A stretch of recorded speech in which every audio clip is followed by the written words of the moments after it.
गुरुजी प्रणाम। प्रणाम प्रणाम सभी प्रणाम लोगों गुरु जी। को गुरुजी प्रणाम। नमस्कार। प्रणाम प्रणाम गुरु प्रणाम। जी। प्रणाम गुरु जी। प्रणाम। आज हम अपने इस कोर्स का शुभारंभ करने जा रहे हैं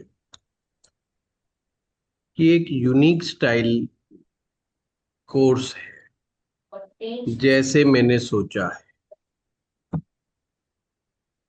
जैसे यदि हमने पहले भाव से शुरुआत की, यानी कि लगन से शुरुआत की, तो इसी लगन के साथ क्या क्या कॉम्बिनेशन बन सकते हैं, मेन उद्देश्य सदा ध्यान रखा जाए।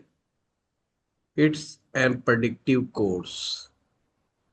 ये थ्योरेटिकल कोर्स नहीं है, प्रैक्टिकल कोर्स है और प्रेडिक्टिव कोर्स है। प्रेडिक्टिव कोर्स का मतलब होता है हमें प्रेडिक्शंस करने के सूत्र समझ में आ जाएं, हमें डॉट समझ में आ जाए।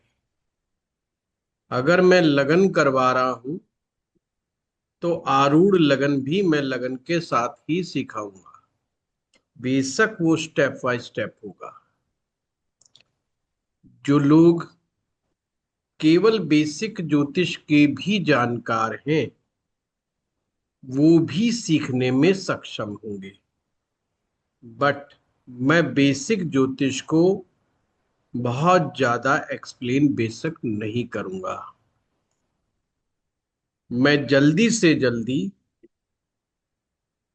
जो भी स्टूडेंट की जो प्रॉब्लम है, जहां पे गैप है, एक बार है ना, हाई वॉइस जहां कर लेंगे पे सेकंड। स्टूडेंट अक्सर वो नेम के गलती साथ खा करा करो। जाता है प्रेडिक्शन करने में, कुंडली को समझने पे, मेरा सर्वाधिक फोकस उस बात पर रहेगा कि मैं उस गैप को फुलफिल कैसे करूं।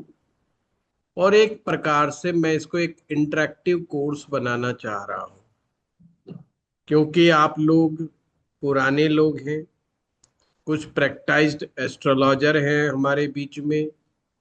तो अगर आप गैप नहीं बताएंगे तो मुझे समझ में नहीं आएगा। शुरुआत में तो गैप, जो मेरी समझ है कहाँ पर गैप होता है, वो मैं भरने का प्रयास करूंगा। पर फिर भी अगर किसी को लगेगा तो वो मुझे खुल करके बताए कि मुझे इस तरह से चीजों में प्रॉब्लम आती है, तो मैं उसी को सेटल करूंगा। शुरुआत रहेगी हमारी भाव नंबर 1 से लेके 12 तक की यात्रा। पर ये वैसे नहीं होगी जैसे अदर कोर्स में हम पहला भाव, दूसरा भाव, तीसरा भाव ऐसे करते चले जाते हैं। अभी हम पहले भाव पर रुकेंगे। अब वो 2 दिन रुकें, 3 दिन रुकें, 4 दिन रुकें, 5 दिन रुकें, जब तक रुकने की मंशा रहेगी हम उस पे रुकेंगे। जैसे आप सभी लोग जानते हैं, पहले भाव से बहुत सी चीजें देखी जाती हैं। जैसे पहला भाव, जिसे शरीर भाव भी कहते हैं। तो अब शरीर भाव एक शब्द निकल करके आया कि ये हमारे शरीर के बारे में बता रहा है। तो मेरी ड्यूटी है ऑन द स्पॉट यहीं की यहीं क्लियर करूं कि हेल्थ का मामला कैसे बिगड़ता है, फिजिकल हेल्थ कैसे बिगड़ती है, मेंटल हेल्थ कैसे बिगड़ती है, कौन कौन से योगों की वजह से वो चीज में गड़बड़ आती है। रोग आएगा तो शरीर के किस हिस्से में रोग आएगा और उसको किस किस टेक्निक से देखना ज्यादा अच्छा रहेगा। अगर मुझे रोग की बात करते करते मुझे D30 चार्ट को कनेक्ट करना पड़ा तो भी मैं करूंगा, पर घबराइए नहीं। D30 चार्ट कुछ भी मैं नया कराऊंगा, पहले आपको सिखाऊंगा। ये नहीं केवल आपको बोल के निकल जाऊंगा ये देखो जी इसको यहाँ से D30 में देख लो, ऐसे देख लो, नहीं। D30 चार्ट के रूल सिखाओ। मेरा उद्देश्य आपको यहाँ पर ज्योतिष सिखाने का है, जो हमेशा सही रहा है। पर अभी आप अपने अच्छे वाले नोट्स बनाओ, हर चीज को लिखो, वीडियो पर डिपेंडेंट मत रहो। जबकि वीडियो बहुत जल्दी आएंगे, पर मैं जो मेरे यहाँ पर एडमिशन ले चुके हैं उन सभी स्टूडेंट से गुजारिश करूंगा कि आप अपनी नोटबुक बना करके रखें, जो मैं बोलूं वो लिखें, बेशक उसे आपको पता हो। जैसे मैंने कहा पहले भाव से शरीर देखते हैं, ये आप सभी जानते हैं, पर ये भी लिख लो कि भाई पहले भाव से शरीर देखा जाता है। शरीर में क्या चीज आती है? तो पहला भाव प्रेजेंट इंडिकेट करता है पूरे ओवरऑल शरीर, फुल बॉडी को ही ये बताता है। पहला भाव आपके कॉम्प्लेक्शंस को भी बताता है, मीन्स आपका रंग रूप कैसा है, काला रंग है, गोरा रंग है। अपीयरेंस को भी बताता है, फिजिकल अपीयरेंस, देखने में कैसे लगते हो, स्मार्ट लगते हो, अगली लगते हो। जो आपका शारीरिक स्ट्रक्चर है वह भी पहला भाव ही बताता है। अब ये मैं बिंदु दे रहा हूं, इन हर बिंदुओं पे चर्चा करनी है हम लोगों ने, क्यों और कैसे आप लोगों ने पूछना है, तो मैं उसके बारे में अपन जिक्र करेंगे। तो एक वाइड कोर्स तैयार होगा और आपकी कोई चीज चूक के नहीं जाएगी, कोई चीज मिस नहीं हो पाएगी। इसलिए पहले भाव से क्या क्या हो सकता है वो सारी संभावनाएं जो है आज मैंने बैठ के खुद भी लिखी है, क्योंकि मैं कभी कभी धारा प्रवाह में बोल के निकल जाता हूं, बाद में मुझे याद आती है यार वो वाला पॉइंट नहीं बताया। तो अब वो मैंने भी खुद लिख लिया बैठ करके कि भाई क्या हो सकता है। फिजिकल हेल्थ पहले भाव का विषय है।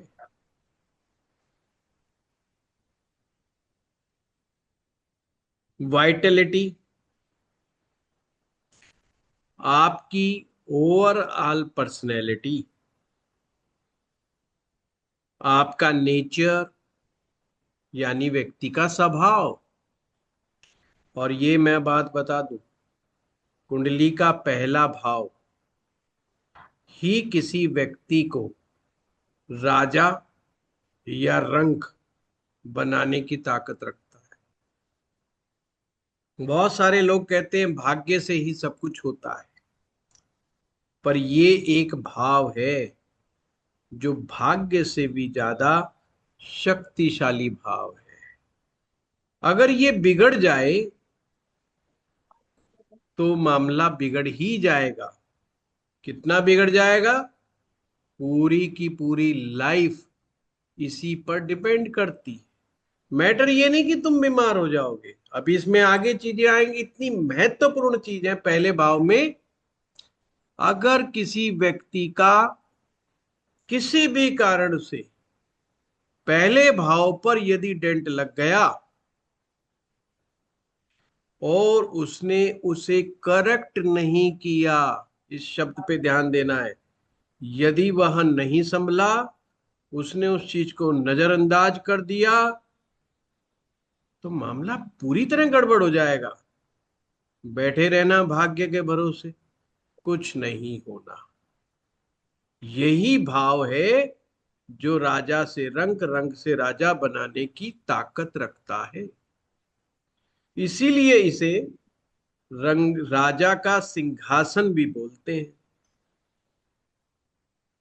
इसे क्राउन ऑफ कुंडली भी बोल सकते हो आप इंग्लिश के अंदर। हमारा गुण, हमारा स्वभाव, हमारी प्रकृति, हमारा चरित्र, करेक्टर, कौन व्यक्ति कैसे करेक्टर का है, ये बात भी लगन ही डिसाइड करेगा। हम दूसरों के सामने पेश कैसे आते हैं, अपने आप को रिप्रेजेंट कैसे करते हैं। आप जब किसी से मुलाकात करते हैं तो आपका पहला इंप्रेशन क्या होता है, आप सामने वाले की बातों कैसे रिएक्ट करते हैं, ये भी पहला भाव ही डिसाइड करेगा। यानी आपका टेम्परामेंट कैसा है, आप कूल हैं, आप अग्रेसिव हैं, आप कंपिटिटिव हैं, ये सब पहला भाव ही डिसाइड कर देता है। देखो कितनी गंभीर चीजें इसके अंदर बनी हुई है, कितनी सारी चीजें। आपका कॉन्फिडेंस, आपकी सेल्फ इमेज। सेल्फ इमेज, आप अपने आप को कैसे देखते हो, that's a self image. Who is I या हु एम आई, आप कुछ भी कह सकते हो।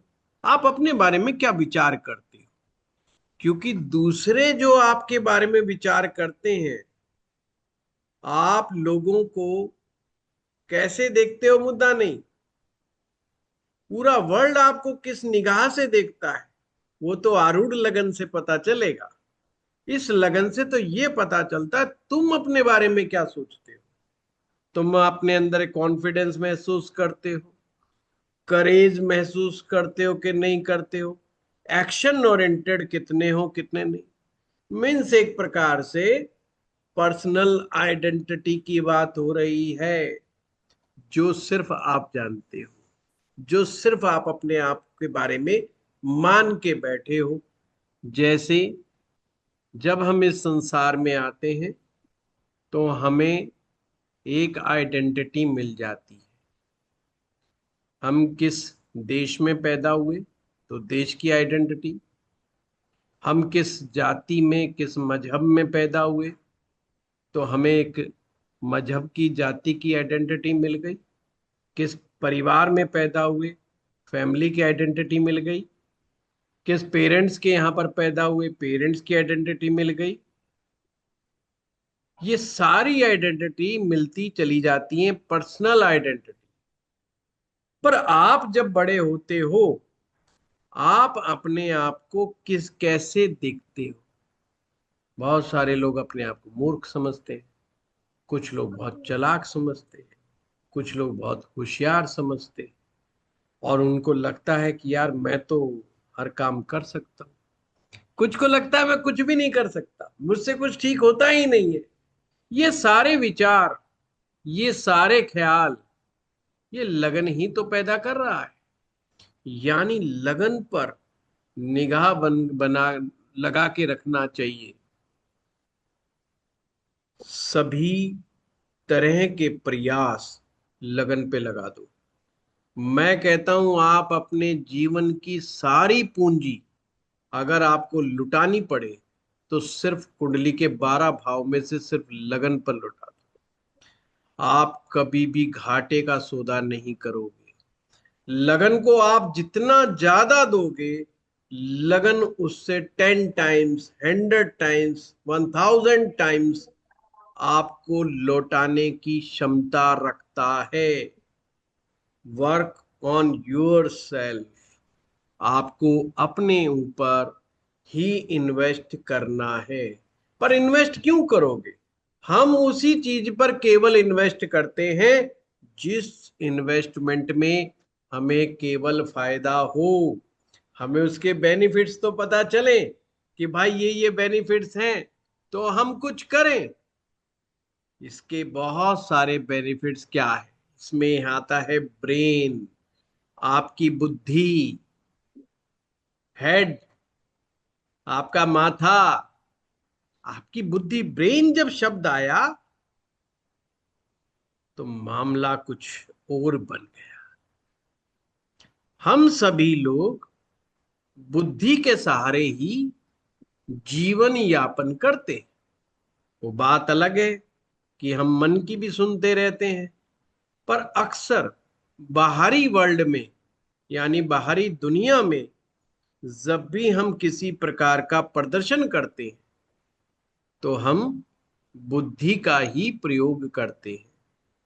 अब आपकी जो बुद्धि होगी वो कैसी होगी, वह भी लगन ही डिसाइड करेगा।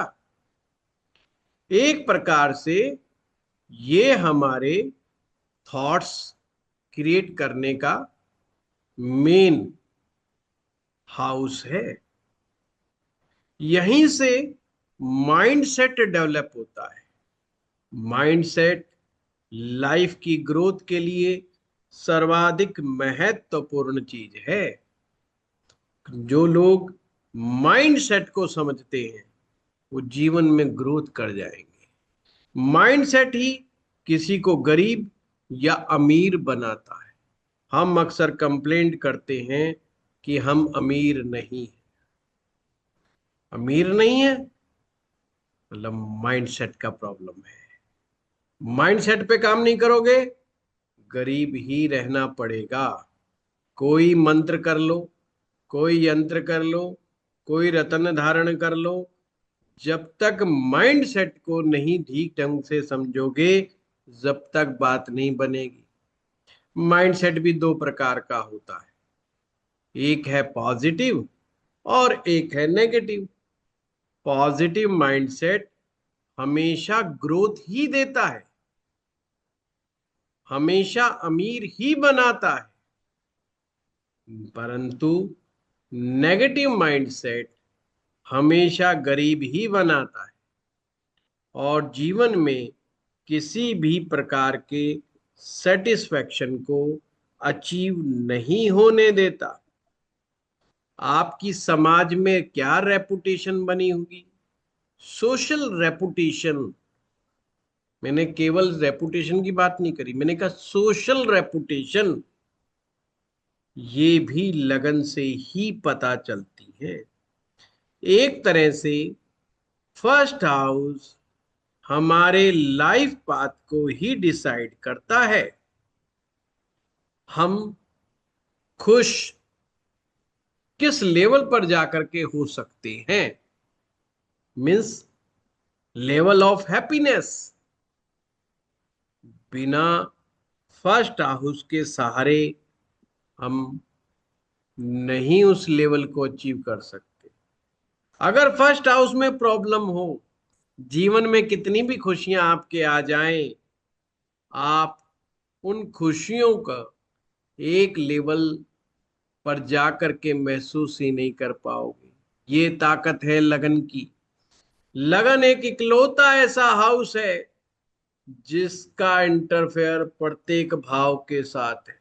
या आप ये कह सकते हो वो इतना बड़ा कमांडर है, वो अन्य भावों के रिजल्ट को परिवर्तित करने की ताकत क्षमता रखता है।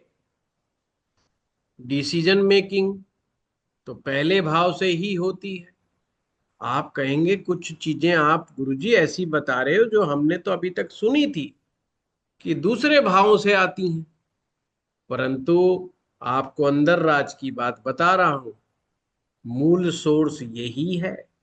अगर सोर्स में ही गड़बड़ हो जाएगी तो बाकी के भाव कितने भी अच्छे देखने में लगते हो, परिणाम प्राप्त नहीं होंगे।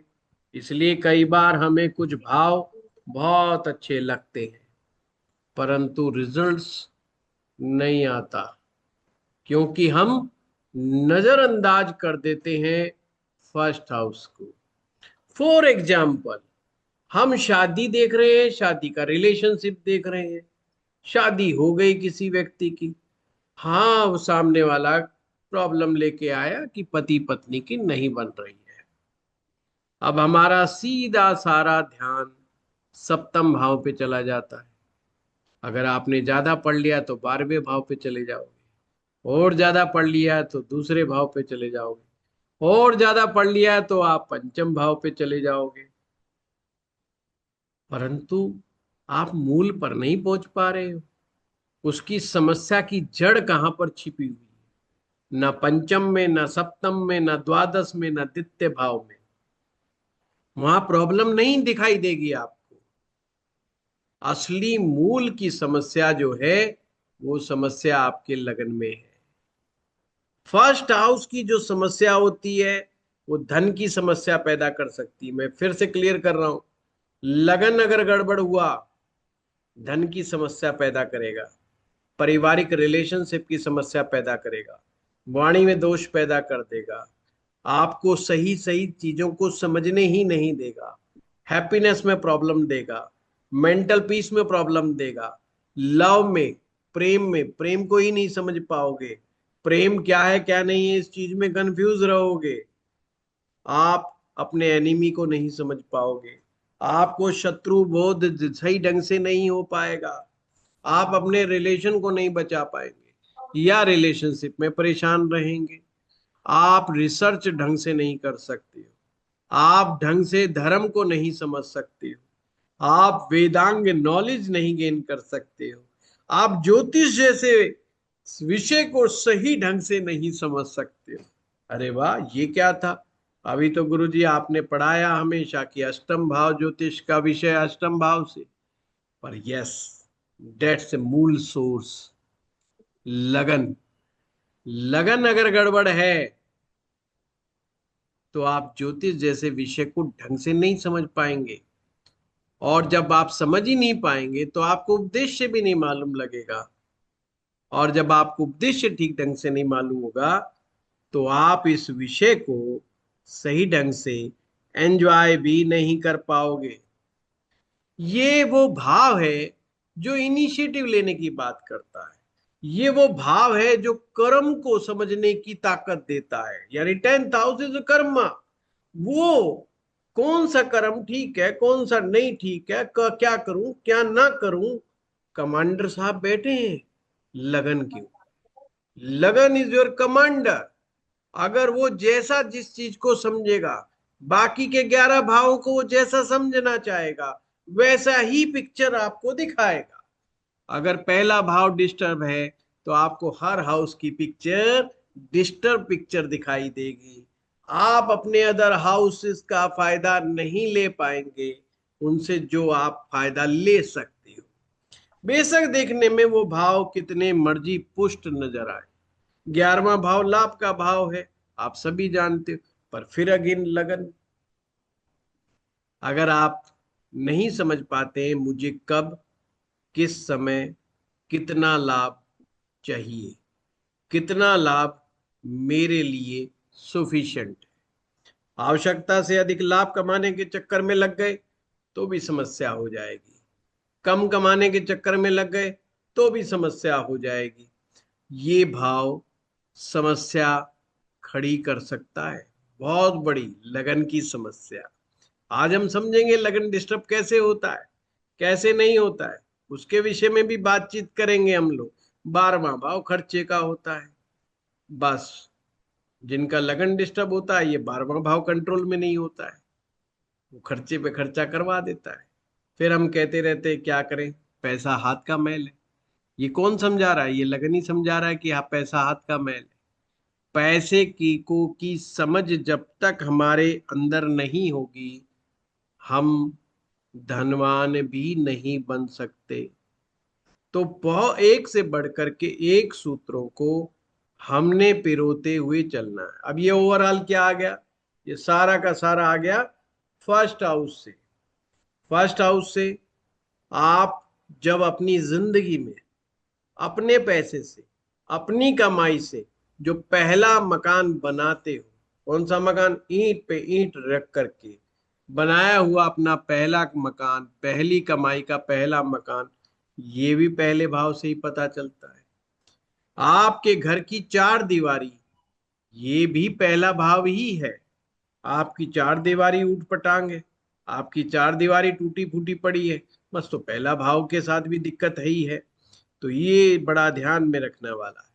उम्र का पहला पड़ाव 1 साल से 25 वर्ष की आयु, ये इसका संबंध भी पहले ही भाव से है। अब हमारे पास ज्योतिष का बहुत प्यारा सूत्र है, भाव भावेश कारक। सबसे पहले भाव का विश्लेषण, फिर भाव के स्वामी का विश्लेषण, और फिर कारक का विश्लेषण। भूल करके भी जल्दबाजी नहीं करना, क्योंकि पहले भाव में जल्दबाजी कर गए, समझ नहीं पाए ढंग से चीजों को, तो सारा गुड़ गोबर हो जाएगा, फिर बाकी पूरा ज्योतिष नहीं समझ पाओगे आप। तो इसलिए बड़े सहज तरीके से, आराम आराम से इसको समझने का प्रयास करें। पहला भाव का कारक, कारक मैंने कर्ता, करने वाला, वो है सूरज। सूरज का क्या काम है, क्या कारक ही। अब देखो पहले भाव से बहुत सारी चीजें आई हैं, पर क्या केवल ये जितनी भी बात चीजें आई हैं ये सारी की सारी सूरज के जिम्मे है क्या? सूरज ही इनके रिजल्ट को देगा क्या? तो आंसर होगा ऐसा नहीं है भाई। हम पहले भाव के साथ दूसरे अन्य ग्रहों का भी समावेश कर करके देखेंगे तो पहले भाव से आने वाली चीजें एग्जैक्टली निकल करके आएंगी, वैसे नहीं। चलो सूत्र समझते हैं। पहले भाव यानी भाव का सूत्र क्या है? पहला भाव कुंडली का सिंहासन है, यानी वो स्थान जहां पर राजा बैठेगा, यानी जो भी पहले भाव में बैठेगा वही राजा कहलाएगा, और ये सारी चीजों को कंट्रोल करने में काफी हद तक अपना रोल अदा करेगा। तो राजा कैसा बैठना चाहिए? राजा अच्छा बैठना चाहिए। अब बुरा तो हम नहीं कह सकते कि बुरा राजा बैठे, राजा तो सभी को ही अच्छा चाहिए।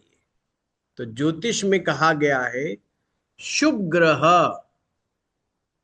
शुभ ग्रह लगन पर बैठना अति उत्तम है। अब यहां पर एक पेच है, या तो हम केवल इसी वाक्य को रट ले कि शुभ ग्रह लगन पे बैठे तो अच्छा, ये बात तो आधा अधूरा सत्य है, ये पूरी तरह से ठीक नहीं है। तो आगे क्या लिखता है, आगे क्या है सूत्र, पूरा सूत्र क्या है?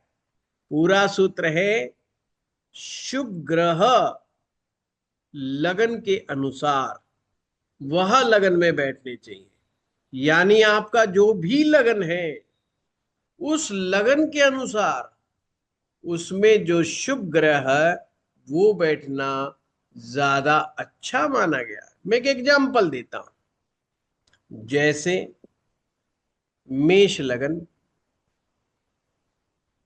अब मंगल जो है, मंगल, शनि, राहु, केतु, ये पाप ग्रह हैं, चार ग्रह पाप ग्रह हैं। सूरज क्रूर ग्रह, बाकी बचे हुए जैसे बुध, शुक्र और गुरु और बढ़ता हुआ चंद्रमा, पक्ष बली चंद्रमा, ये लिखना ना भूलना, पक्ष बली चंद्रमा, केवल चंद्रमा मत लिख देना, केवल पक्ष बली चंद्रमा, ये शुभ ग्रह माने जाते हैं। परंतु मेष लगन है, मेष लगन का स्वामी मंगल होता है। अगर वो स्वयं मंगल अपने ही घर में बैठेगा तो वह मेष लगन के लिए वो बहुत बढ़िया है, वो खराब नहीं है। मकर लगन के लिए अगर शनि लगन में ही बैठ गया तो ऐसे में आप ये नहीं कह सकते कि साहब ये शनि बैठा है तो ये तो पाप ग्रह है, ये तो बीमार कर देगा, ऐसा नहीं होगा।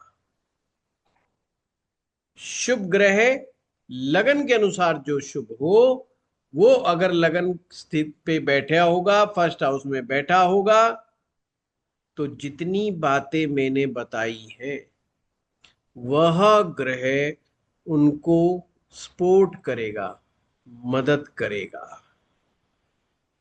अदरवाइज वह विरोध करेगा, आपके नेचर को, आपके टेम्परामेंट को बिगाड़ देगा, करेक्टर में कोई ना कोई कमी पैदा कर देगा। एक्चुअल कमी तो वो माइंड सेट में पैदा कर देगा, और माइंड सेट की कमजोरियां, माइंड सेट की प्रॉब्लम्स जीवन में सुधारे नहीं सुधरती है, लाइफ बीत जाती है, माइंडसेट सेट नहीं होता है। कई लोगों को तो माइंडसेट क्या होता है ये भी नहीं पता, क्योंकि वो जी रहे हैं ये सोच करके कि हम तो अच्छा ही सोचते हैं, हमसे बढ़िया उत्तम तो कोई हो ही नहीं सकता, तो वी आर द बेस्ट। पर कभी भी वो रिजल्ट्स को नहीं देखते कि जीवन में उत्थान तो हो ही नहीं रहा। अगर उत्थान नहीं हो रहा तो कहां पर कमी है, कहां गड़बड़ है, उस बात पर विचार करना होगा। अब हम आते हैं, मैं आपको स्क्रीन पे लेकर के जा रहा हूं। हमारा सूत्र है भाव, भावेश और कारक इज इक्वल टू परिणाम, यानी रिजल्ट। भाव को आपने समझा। अगर हम फर्स्ट हाउस की बात कर रहे हैं तो हम लिखेंगे कि फर्स्ट हाउस में शुभ ग्रह उत्तम रिजल्ट देंगे। पर शुभ ग्रह हर चीज के लिए अलग अलग है। बुद्धि के लिए शुभ ग्रह अलग है, शरीर के लिए शुभ ग्रह अलग है, तो इसको हमें समझना पड़ेगा। भावेश यानी कि भाव का स्वामी, ये आप सभी लोग जानते ही हैं। अगर नहीं भी जानेंगे तो मैं आपको समझा दूंगा अगली क्लास में, और अभी कहेंगे तो मैं अभी समझा दूंगा। पर हम पहले बात करते हैं, डॉट को कनेक्ट करते हैं, कारक। हमने चर्चा की थी कारक सूरज होता है, पर सूरज तो प्राइमरी कारक है, फर्स्ट हाउस का करता है। अगर विषय कभी भी फर्स्ट हाउस से ये फाइंड आउट करने का हो कि आपका शरीर कैसा रहेगा, तो आपको केवल सूरज को देखना है। ओवरऑल हेल्थ सूरज से देखी जाएगी। आपको अगर ये जानना है कि मेरी आत्मा कैसी है, वीक है या स्ट्रांग है, तो आपको सन को देखना पड़ेगा। आपको यदि कॉन्फिडेंस देखना है तो आपको फर्स्ट हाउस में सन को देखना पड़ेगा। ये मैं वापस आना चाह रहा हूं। तो सूरज का कहां कहां पर उपयोग होगा? जब भी लीडरशिप की बात आएगी, एक्शन की बात आएगी, डिसीजन मेकिंग की बात आएगी, करेज की बात आएगी, इंडिपेंडेंस की बात आएगी, इनिशिएटिव लेने की बात आएगी, ये सब बातों में आपको सूरज देखना पड़ेगा। ज्यादा टफ लग रहा है तो अभी के लिए इतना समझ लो कि शरीर में कोई भी विकार पैदा हो, शरीर में कोई भी बीमारी यदि पैदा हो रही है, पहला ध्यान आपका सूरज की तरफ ही जाना चाहिए। सिर से लेकर के पांव तक कोई भी बीमारी अगर आ रही है तो चेक कि सूरज का क्या हालात है, दशाओं में सूरज कैसा रिजल्ट दिखा रहा है। बेशक सूरज की दशा नहीं, पर कोई भी ग्रह की दशा चल रही हो, जिस ग्रह की दशा चलेगी उससे सूरज की क्या पोजीशन बनी हुई है, उससे डिसाइड हो जाएगा कि ये दशा आपको हेल्थ में क्या इश्यूज क्रिएट करेगी या नहीं करेगी, इसी से पता चल जाएगा। आप अक्सर दूसरों के इंप्रेशन में बहुत जल्दी आ जाते हैं, कोई भी नया काम, बड़ा काम करते समय कंफ्यूज हो जाते हैं। तो देखिए कि आपकी सोल की स्ट्रेंथ क्या है। इसके लिए करना क्या है? सूर्य को देखना है। किसको देखना? सूर्य को देखना है। सूर्य में क्या क्या चीजें देखेंगे वो मैं स्टेप बाय स्टेप आपको बताऊंगा। सबसे पहले हम फिर से आते हैं लौट करके पहले भाव पर। पहले भाव से बॉडी के कौन कौन से पार्ट्स देखे जाते हैं, मैं फिर से रिपीट करा रहा हूं। इतना रिपीटिशन होगा कि रट जाएगा, आपके दिमाग में बैठ जाएगा। सबसे पहले शुरू करते हैं हेड से। हेड के बाद लिखो ब्रेन, ब्रेन के बाद स्कल, खोपड़ा जिसे बोल देते अपन, हेयर हमारे बाल, हमारा चेहरा, अपर नर्वस सिस्टम, ओवरऑल कॉन्स्टिट्यूशन, ये सब पहले भाव का विषय है अगर हम शरीर की बात करें तो। अब देखिए, दो बातें यहां पे बताई हैं, कंफ्यूज मत होना। एक बताया कि सिर से लेकर के पांव तक कोई बीमारी अगर आपको आ रही है तो चेक सन, सूरज को चेक करो, कहीं गड़बड़ तो नहीं। पर क्या पहला भाव तो बीमारी नहीं दे रहा? तो पहला भाव जो बीमारी दे पाएगा वो सिर्फ ये जो मैंने बॉडी पार्ट्स लिखवाए हैं इनसे रिलेटेड ही दे पाएगा, दूसरी नहीं देगा। तो ओवरऑल हेल्थ वो सूरज से देखी जाएगी, पर फर्स्ट हाउस से जो बॉडी पार्ट्स मैंने लिखवाए हैं वो गड़बड़ करेगा। जब पहला भाव डिस्टर्ब होगा तो ही ये चीज की गड़बड़ी आएगी, अदरवाइज नहीं। हर व्यक्ति जो इस संसार में आता है वो क्या होना चाहता है, अब मैं ये लिखवा रहा हूं, क्या होना चाहता है, मतलब वो कैसा चाहता है कि मेरा स्वभाव कैसा होना चाहिए, मैं कैसे जीवन को जीऊं, मेरा जीवन कैसा होना चाहिए, कैसा नहीं होना चाहिए। तो वो सोचता है मेरे अंदर लीडरशिप क्वालिटी होनी चाहिए, मैं आगे आगे चलूं, लोग मेरे पीछे पीछे चले, that's called the leadership quality.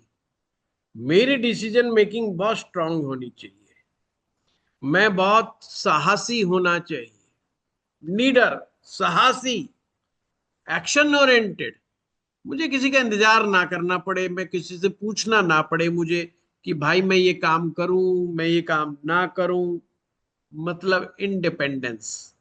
वो किसी को अपने कार्यों में बेदखली पसंद नहीं करता, बिना मतलब का दखल अंदाजी पसंद नहीं करता, और अपने से आगे किसी को निकलने नहीं देना चाहता। ये एक बड़ा इशू है, अपने से आगे किसी को निकलने देना नहीं चाहता है। अगर ये चीज आपको कभी रोड पे चेक करनी हो और हरियाणा रोडवेज चल रही हो और आप भी गाड़ी दौड़ा दी हरियाणा रोडवेज को देख करके, और ड्राइवर को खबर लग गई कि ये पट्टा जो है मेरे को पीछे छोड़ने के चक्कर में, और अगर वो हाईवे है, कोई मायने नहीं रखता फिर आपकी गाड़ी 10 लाख की है कि 15 लाख की है कि 20 लाख की है।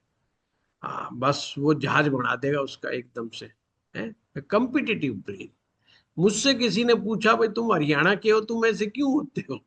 मैंने कहा होते तो सारे ही ऐसे हैं, बस हरियाणा वाले थोड़े से ज्यादा हो जाते हैं, फर्क इतना है। ये हम सभी मनुष्यों का स्वभाव है। हम अपने भाई को आगे नहीं जाने देना चाहते, हम अपने दोस्तों को भी आगे नहीं जाना चाहते। हम चाहते हैं ये कैसे आगे निकल जाए, निकलना तो मुझे आगे चाहिए। कोई नहीं चाहता कि कोई आगे निकल जाए आपसे, ये जीवन की सच्चाई है। हर व्यक्ति, हर मनुष्य ये सोच रखता है कि मुझसे आगे कोई नहीं जाना चाहिए, मैं ही टॉप करूंगा, मैं ही अचीव करूंगा। तो उसका भरसक प्रयास रहता है, इसलिए कंपिटिटिव ब्रेन हम सभी का है। जितना बस होता है हम कंपटीशन करने की कोशिश ही करते रहते हैं। इसमें खैर मेरा मानना है कि कोई बुराई भी नहीं है, हम सभी ऐसे हैं। ऐसा थोड़ी है कि रामलाल ऐसा नहीं है और श्यामलाल ऐसा है, ये तो मुद्दा ही खत्म हो गया। हम सभी के सभी ऐसे हैं। अब हम सूरज की बात कर लेते हैं। सूरज के बारे में आप सभी जानते हैं, सूरज तो नवग्रह के अंदर खुद राजा हैं, द किंग। बट ये सोल को प्रेजेंट करते हैं, आत्मा। आत्मा जब हम प्रवेश करती है तो ही जीवन माना जाता है। सूरज का संबंध ईगो से है, कॉन्फिडेंस से है, अथॉरिटी से है, वाइटलिटी से है, इन सब चीजों से है। पर इनमें से एक सूत्र बड़ा प्यारा मैं दे दूं आप लोगों को। अभी आपने शरीर को समझा, अभी आपने आत्मा का समझा। शरीर फर्स्ट हाउस, आत्मा सूरज। शरीर और आत्मा को आपस में बांध करके रखने वाली ताकत का नाम है जुपिटर, गुरु, बृहस्पति। अब समझिए बात को। जब आत्मा कहे कि ये शरीर रहने लायक नहीं बचा है, अब इसमें कुछ तंत्र नहीं बचा है, अब मुझे छोड़ के चले जाना चाहिए। कभी कभी आप देखते हो छोड़ के नहीं जाती है, बस वो गुरु का ही प्रभाव रहता है, नहीं छोड़ के जा रही थी। अगर गुरु डिसाइड कर ले कि ठीक है बाबूजी छोड़ जाओ, मुझे कोई प्रॉब्लम नहीं है, तो उसी क्षण आत्मा शरीर को छोड़ देती है। अब देखिए, आप प्रेडिक्टिव टेक्निक सीखना चाह रहे हैं, अब ये छोटे छोटे सूत्र ही काम आएंगे। अब कोई व्यक्ति मृत्युशैया पर पड़ा हुआ है, आप कैसे समझेंगे? मृत्युशैया पे पड़ा हुआ है तो ये तो देखने की जरूरत ही नहीं कि सूर्य के क्या हालत चल रही है इस समय, वो तो पता ही है कि गड़बड़ हो गया है। बिना गड़बड़ हुए तो वो चीज शरीर में ऐसी गड़बड़ी आ ही नहीं सकती। अब तो मुद्दा दूसरा ही लेवल पे पहुंच गया है। Always check the power of the Jupiter. Jupiter की प्लेसमेंट चेक करो, जो दशा चल रही उस दशा से चेक करो कि भाई ये जुपिटर क्या इक्वेशन में बैठा हुआ है। अगर इक्वेशनली जुपिटर खराब बैठा हुआ है तो आत्मा शरीर का त्याग कर सकती है, संभावना बहुत ज्यादा बनी हुई है। आप कह सकते हो ये एक प्रकार का प्रोटेक्टर है, protector of the first house. Jupiter is the protector of the first house. इसलिए लगन पे बैठ जाए गुरु, या उसे दिग्बली कहते हैं, दिग्बली ग्रह। गुरु अगर फर्स्ट हाउस में आ जाए तो वह दिग्बली होता है। दिग्बली ग्रहों को भी समझाएंगे धीरे धीरे कि ये क्या काम करते हैं, क्या नहीं काम करते। ओवरऑल ये जिस हाउस के अंदर जो ग्रह दिग्बली होगा वो उस हाउस को प्रोटेक्ट करता है और प्रोस्पर करता है। प्रोटेक्शन भी देता है, उसकी वृद्धि भी करता है, उसका फैलाव भी करता है, उसको आगे भी बढ़ाता है, उसको आगे एनहांस भी करने की क्षमता रखता है। तो फर्स्ट हाउस में दो ग्रह हैं जो दिग्बली होते हैं। पहला गुरु, दूसरा बुध। मरकरी, मरकरी का संबंध इंटेलिजेंस से। अब पहले भाव से आपने बुद्धि भी देखी थी, ब्रेन भी देखा था, ब्रेन बुद्धि की बातें चली थी ना। बस बुद्धि को, ब्रेन को प्रोटेक्ट करेगा बुध ग्रह। अब ये पूरी कुंडली में कहीं पर भी बैठ जाए, पहले भाव में बेशक ना बैठे हो, यानी जुपिटर कहीं बैठ जाए, मरकरी कहीं बैठ जाए, ये आपके बुद्धि को प्रोटेक्ट करने का काम करेगा और बुद्धि को शार्प करने का काम करेगा। अगर बुध बिगड़ा हुआ बैठा है कहीं पर भी तो मामला गड़बड़ हो जाएगा। कहीं ना कहीं हमारी इंटेलिजेंसी पे क्वेश्चन मार्क रह सकता है। तो ये दो ग्रह हैं जो आपको दिग्बली की बात करते हैं। मैं सभी को नोट्स भी भेजूंगा। तो भाव भावेश कारक को आपने इस प्रकार से समझा। अभी मैं और डिटेल में जाऊंगा। 3-4 क्लासेस इसमें लगेगी, लगन के ऊपर कम से कम 5 भी लग सकती है, जैसा मैंने पहले भी आपको बताया। हो सकता है कुछ नए स्टूडेंट हो, उनको मेरी स्पीड ज्यादा लग रही हो, तो मुझे रोक करके आराम आराम से भी कहेंगे तो आराम आराम से करा दूंगा। चिंता मत करना, मैं उस चीज के लिए करने को तैयार। अगर आप कहेंगे जी ये टॉपिक हमें बहुत ढंग से दोबारा से समझना है, कौन सा टॉपिक, कोई भी एक टॉपिक, भाई दिग्बली ग्रह समझना है, तो मैं दिग्बली ग्रह को बताऊंगा, विद एग्जाम्पल बताएंगे, केस स्टडी करेंगे हम, फर्स्ट हाउस की ही केस स्टडी करेंगे, जो जो टॉपिक लेके चले उस पर अच्छी खासी रिसर्च करेंगे हम। अगर हमने पाया कि लगन स्ट्रांग है, फर्स्ट हाउस इज स्ट्रांग, अगर ये रिजल्ट निकल के आया तो उसका क्या क्या परिणाम मिलेंगे, क्या क्या लक्षण आएंगे? एक्सीलेंट हेल्थ,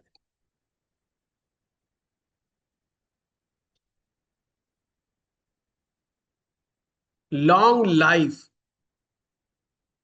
उसका पहला परिणाम होगा आपकी हेल्थ बहुत अच्छी होगी, लंबी आयु, कॉन्फिडेंस अच्छा होगा, लीडरशिप क्वालिटी होगी, फेम मिलेगा, जो काम करोगे फेम मिलेगा, सफलता सुनिश्चित है। जिसका लगन स्ट्रांग हो गया, सफलता उसके कदम चूमेगी ही, ऐसा कभी भी नहीं हो सकता कि ना हो ऐसा। अट्रैक्टिव पर्सनैलिटी, ऐसे लोग अट्रैक्टिव पर्सनैलिटी के दो मायने हैं, एक तो रंग रूप में सुंदर हो, तो रंग रूप में सुंदर देखने के लिए आपको लगन प्लस शुक्र को देखना पड़ेगा। पर एक पर्सनैलिटी वो होती है जो रंग रूप से तो सुंदर नहीं है, बट लोगों को उनसे मिल करके बड़ी खुशी मिलती है, बातचीत करते हैं तो उन्हें एक आनंद मिलता है, और एक अलग ही उनको ये ऐसा लगता है कि इस व्यक्ति से मिल करके पक्का हमारे जीवन में कुछ ना कुछ बढ़िया हो सकता है। अगर लगन मजबूत हो तो रेस्पेक्ट कमा ही लोगे, रेस्पेक्ट आपके लिए बाई प्रोडक्ट हो जाएगी, वो तो आएगी ही आएगी। पॉजिटिव माइंडसेट, जिसके दम पर आप इस संसार में बहुत आगे बढ़ सकते हो। इसके विपरीत अगर ये गड़बड़ हो गया, लगन में पाप ग्रह बैठा हुआ है, समझिए कैसे गड़बड़ होगा, लिखते जाइए, लगन में पाप ग्रह बैठा हो, लगन में वक्री ग्रह बैठा हो, लगन में अस्त ग्रह बैठा हो, पाप ग्रह बैठा हो, वक्री ग्रह बैठा हो, अस्त ग्रह बैठा हो, नीच राशि का ग्रह बैठा हो, पाप ग्रह, नीच राशि का ग्रह, वक्री ग्रह, अस्त ग्रह, ये चार चीजें मैंने बताई। अगर इन चारों में से कोई भी ग्रह किसी भी प्रकार से लगन में बैठा है, इट्स मीन इसने फर्स्ट हाउस पे डेंट मार दिया। सेकंड, कोई भी पाप ग्रह की दृष्टि लगन पर पड़ रही हो फर्स्ट हाउस के ऊपर,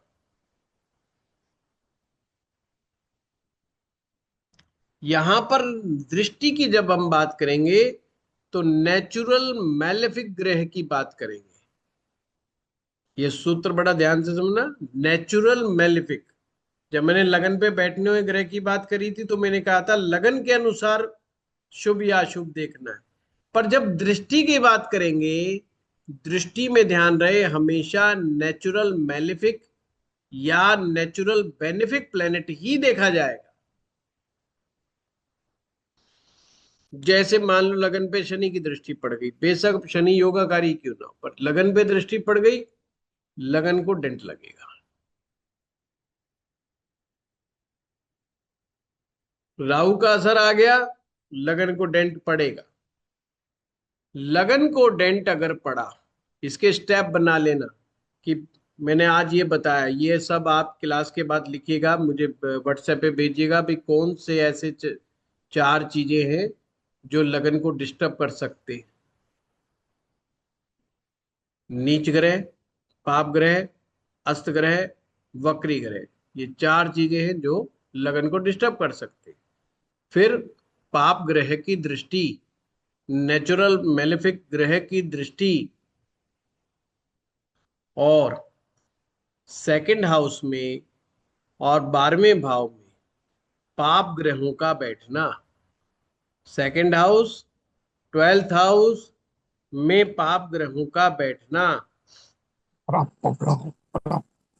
ये फर्स्ट हाउस को कमजोर बनाने का काम करते हैं। अगर हाउस कमजोर होगा तो इम्यूनिटी लो हो जाएगी, कॉन्फिडेंस पुअर हो जाएगा, हेल्थ प्रॉब्लम बहुत ज्यादा परेशान करेगी, व्यक्ति को आइडेंटिटी क्राइसिस रहेगा। आइडेंटिटी क्राइसिस क्या होता है? मैं अच्छा हूं या मैं बुरा हूं। कभी हम कहते हैं हम बहुत अच्छे हैं, कभी हमें लगता है हम बहुत बुरे हैं, कभी हमें लगता है हम इंटेलिजेंट है, और कभी लगता है हम तो बेवकूफ हैं। इसे बोलते हैं आइडेंटिटी क्राइसिस। जब कोई व्यक्ति, सो मैं जी बताऊंगा नक्षत्र, नक्षत्र भी आएगा जब इसके लॉर्ड की बात आएगी, लगना लॉर्ड की बात आएगी, वो भी चेक करेंगे। अगर कोई व्यक्ति अपने आप को ढंग से एक्सप्लेन ना कर पाए तो आइडेंटिटी क्राइसिस। कि जैसे किसी से पूछा तुम अमीर आदमी हो कि गरीब आदमी हो, और वो एकदम हो चक्का, यार अमीर बोलूं कि गरीब बोलूं, ये क्या सोचेगा यार मैं अगर गरीब बोल गया तो, है ना। वो नहीं, कभी आदमी अपने आप को गरीब बोल देता है, कभी अपने आप को अमीर बोल देता है, कहीं कह देता है मैं बहुत ज्यादा कमाता हूँ, कभी कह देता है साहब मेरे पास तो पैसा ही नहीं है, बुरी हालत हुई पड़ी है मेरी। तो उसे आइडेंटिटी क्राइसिस इसे बोला जाता है।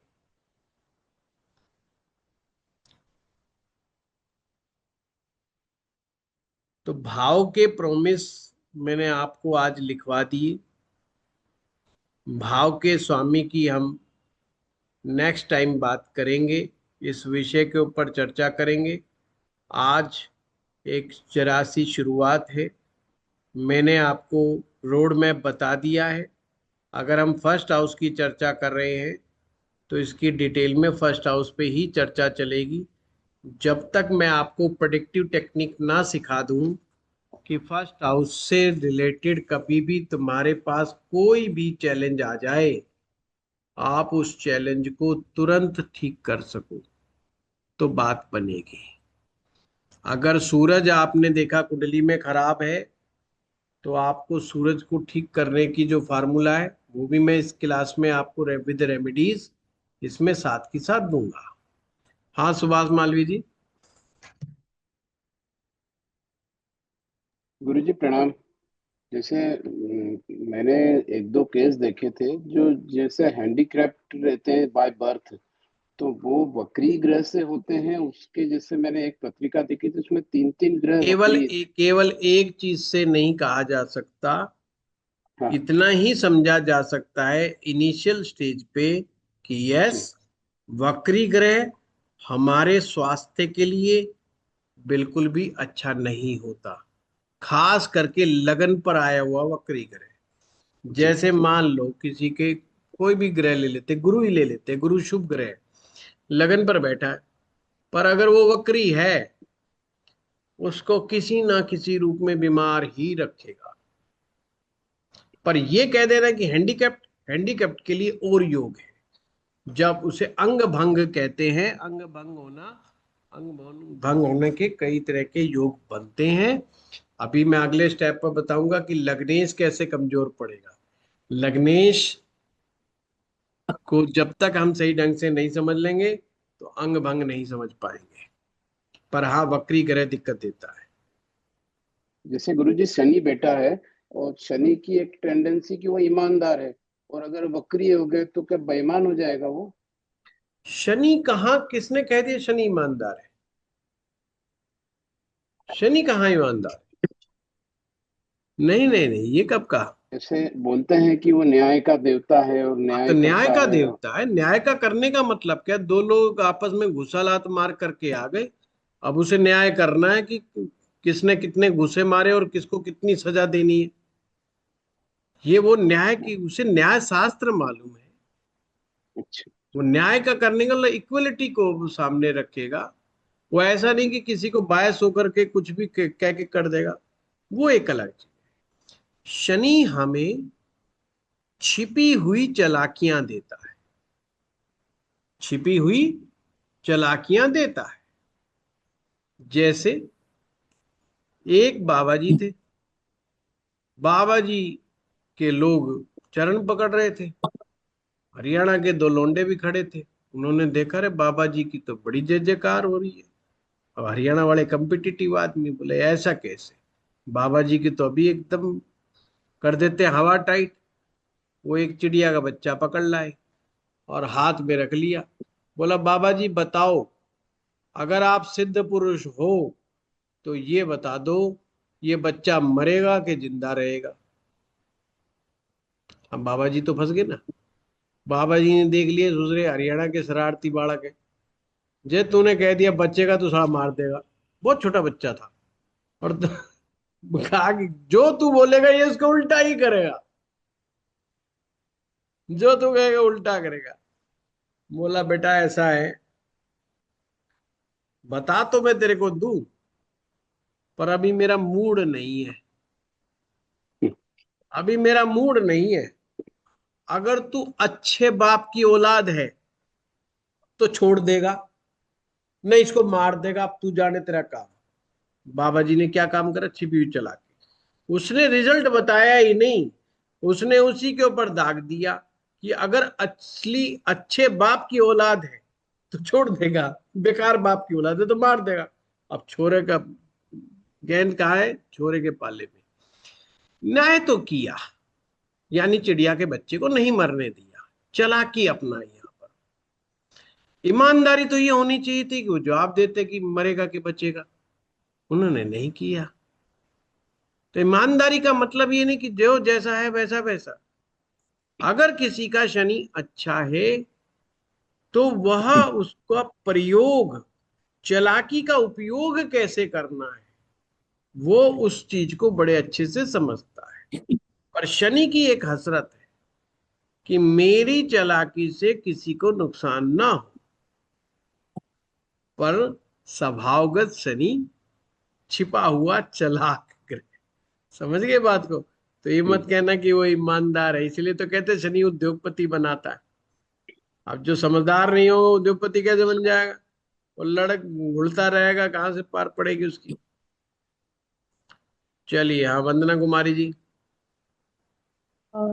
गुरुजी मुझे ये पूछना था कि अगर जैसे योगाकारी को भी हम इसमें इंक्लूड करेंगे, जैसे कि अगर हाँ तुला क्यों नहीं, लगन बिना में बिना योगाकारी के तुला कैसे लगन में ज्योतिष अगर, चलेगा। हाँ जैसे तुला लगन में अगर जुपिटर बैठ जाए लगन पे तुला, हाँ तो वो वो वो तो एक तरीके से वो वंदना जी गलत हो सारा गया। बताएंगे। मैं आपके माध्यम से सबको बता दूं, योगाकारी ग्रहों को बहुत अच्छे से डिस्कस होगा।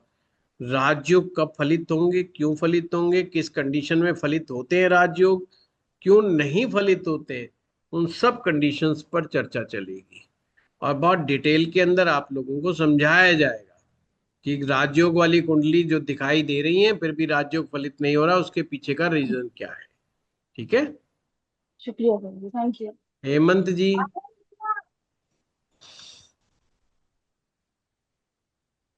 प्रणाम गुरुजी। प्रणाम प्रणाम। गुरुजी बस वही हमारे को कंफ्यूजन यही आता है कि जैसे अब गुरु बैठ गया है लग्न में, तो वो दिग्बली भी हो गया, अब नीच हम्म। राशि में भी हो गया, कई बार सूर्य के साथ हो जाता है, वक्री ग्रह भी हो गया अगर गुरु, और अस्त भी हो गया सूर्य के साथ बैठ के, तो इस कंडीशन में बड़ा विश्लेषण करना बड़ा मुश्किल हो बड़ा जाता है। आसान है हेमंत जी, है ना। अब हम बताएंगे ना आराम से, कहीं को चिंता करते हो आप। वक्री भी जी। हो जाओ, नीच का भी हो जाओ, कुछ सूत्र हमें पता होना चाहिए। अगर सूत्र हमें सही ढंग से पता है और नेक्स्ट स्टेप पता है कि करना क्या है हमें, उससे क्या चीज पता करना चाहते हो, तो नेक्स्ट स्टेप अगर हमें पता है तो बहुत इजी है। जैसे आपने ही बात कही कि गुरु लगन में बैठा है पर नीच राशि में है, पर वो वक्री भी हो गया। तो अगर हमें सूत्र पता है कि कोई भी ग्रह जो नीच राशि में हो और वो वक्री हो जाए अरे वाह, अरे तो डबल हो नीच गया। के असर नहीं देगा। अब ये तो सूत्र की बात हो गई, इसे तो छोड़ दो। अब आपका फिर क्वेश्चन उठता है, क्या उसके लगन पर डेंट पड़ा कि नहीं पड़ा? कह दो गुरुजी हमें तो बस ये बस समझा दो, बाकी तो बात की बात है, वो नीच का फल देगा कि नहीं देगा। गुरु नीच का फल नहीं देगा, कोई बात नहीं, समझ में आ गई। पर लगन पे डेंट पड़ा कि नहीं पड़ा? तो मैं कहूंगा लगन पर 100% डेंट पड़ा। नीच का ग्रह होने का वो भी डेंट पड़ेगा, और वक्री होने का वो भी डेंट पड़ेगा। वक्री ग्रह क्या होता है? वक्री ग्रह जब लगन पे आता है तो व्यक्ति की बुद्धि स्थिर नहीं रहती, ओवर थिंकिंग का शिकार हो जाता है, टू मच एनालिसिस के अंदर फंसा रहता है। ये तो है वक्री ग्रह का चक्कर। तुरंत उसको ड्रीम वर्ल्ड में ले जाएगा, तुरंत कुछ कुछ सोचने लग जाएगा, जरा सी देर खाली बैठ जा कुछ का कुछ विचार आने लग जाएंगे उसके दिमाग में। ये वक्री ग्रह का परिणाम है। पर अगर वह ग्रह नीच का भी चला गया, नीच का ग्रह क्या करता है? नीच का ग्रह एक अनजाना भय पैदा करता है उसके दिमाग में, कि यार अगर ऐसा हो गया तो फिर क्या होगा यार, है यार ये आपस में लड़ने मरने की बातें कर रहे हैं, एक बम मेरे घर पे ही आके पड़ गया तो फिर क्या होगा। मतलब उस तरह की अनजाना भय, पता है हमें बट नहीं हो सकता, पर फिर भी दिमाग में विचार चल रहा है कि यार सारे कह रहे हैं ये ईरान अमेरिका की लड़ाई में गैस सिलेंडर आना ही बंद हो गया टोटल, फिर क्या करेंगे, ये गाड़ियां ही बंद हो जाएंगी फिर क्या करेंगे। तो ऐसे ऐसे विचार जिनका अपन कुछ कर नहीं सकते, फिर भी विचार आ रहे हैं। अब तो ये बात तो हो गई, तो इसका मतलब लगन डेंटेड है। हम बहुत कुछ बनना चाह रहे हैं, बहुत कुछ करना चाह रहे हैं, और जोश में जब सुबह उठते हैं तो ऐसा लगता है आज ही घर के सारे बल्ब बदल डालेंगे। पर दोपहर आते आते यही विचार चल रहा है कि क्या करूं, कहाँ से शुरू करूं, कहाँ से शुरू करूं, कौन से कमरे का बल्ब पहले बदलूं। और शाम को सोचते रहे बस 2 ही बल्ब बदले आज पूरे दिन में, चलो कल बदलेंगे। ये काम किया वक्री ग्रह ने और नीच के ग्रह ने। अब आपको समझ में आई। नेक्स्ट स्टेप क्या है? Next step, go to the नम्मांशा चार्ट। नम्मांश चार्ट में जाइए। नम्मांश चार्ट में देखिए कि वहां पे किस लेवल पर वह इंप्रूव करता है कि नहीं करता प्लेनेट, और फिर उसका विश्लेषण कीजिए। अगर वो वहां पे इंप्रूवमेंट अच्छा पैदा कर देता है तो डेट्स मीन एक उम्र के बाद, एक स्पेसिफिक उम्र के बाद आप में ये समझ आ जाएगी यार मुझे फालतू बकवास सोचनी नहीं है, मुझे कोई ऐसी चीज पकड़नी है जिससे मेरे ये ओवर थिंकिंग कमजोर पड़ जाए, मैं कम से कम ये फालतू बातें सोचूं। तो इसके स्टेप से चिंता मत कीजिए।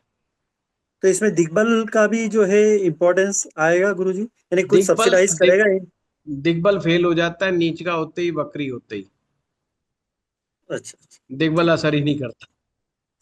ठीक है, ठीक जब दिग्बल है। होगा जब उसकी टर्म्स कंडीशंस बताऊंगा आपको है। जी जी जी।